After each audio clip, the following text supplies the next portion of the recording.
Doctor সাহেব কি অবস্থা? আপনি পেশেন্টের কি হন? আমার বোন হয়। বলে ওর তো আলমের দৌড়া কিডনি ড্যামেজ হয়ে গেছে, যে কোনো সময় দেখা যাচ্ছে হয়তো আর মাস 2 বাঁচতে পারে।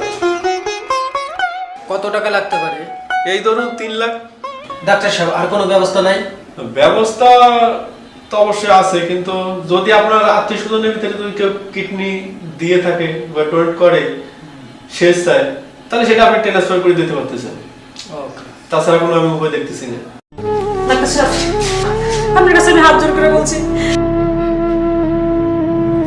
ডাক্তার সাহেব যে কোনো মূল্যে আপনি আমার স্বামীকে বাঁচান। প্রয়োজন আপনি আমার 2টা কিডনি নিয়ে নেন, তবু আমার স্বামীকে আপনি ভালো করে দেন। বললেই তো হবে না, টেস্টের ব্যাপার স্যাপার আছে। ঠিক আছে, টেনশন করেন না, আল্লাহর ভরসা রাখুন। আমি কালকে সবকিছুর ব্যবস্থা করতেছি, আপনারা নিশ্চিন্ত থাকুন। ভাইয়া কি হয়ে গেল?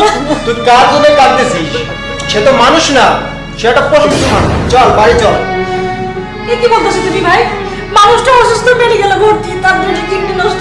সে তাদের জীবনে কোন টাকা দিয়ে নেই, সে 1 টাকা দিয়ে কোনো ব্যবসা বাণিজ্য করে তোরে শান্তি দিয়েছে?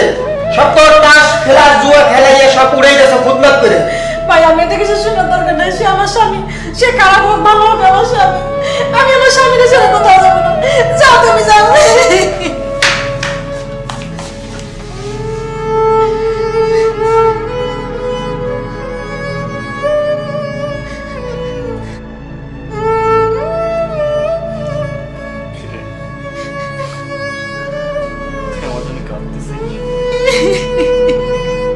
তুই আমাকে এত ভালোবাসিস, সারা জীবন আমি তোকে অত্যাচার ছাড়া হাত কিছু করতে পারিনি, কিছু দিতেও পারিনি। তোকে আমি অনেক মায়ের দর করেছি, আমি তো আর বাবু না। এসব অলক্ষণ কথা আর বলবে না। আমার জীবনের বিনিময় হলো আমি তোমাকে বাঁচাবো। সবকিছুর পরেও তুমি আমার স্বামী। আমার এই পৃথিবীতে বাঁচার কোনো অধিকার নেই। এসব কথা বলবো না, তোমাকে বাঁচতে হবে, আমার জন্য বাঁচতে হবে। আমার একটা কিডনি দিয়ে আমি তোমাকে বাঁচাবো, আমি তোমাকে মরতে দেবো না। এত ভালোবাসিস।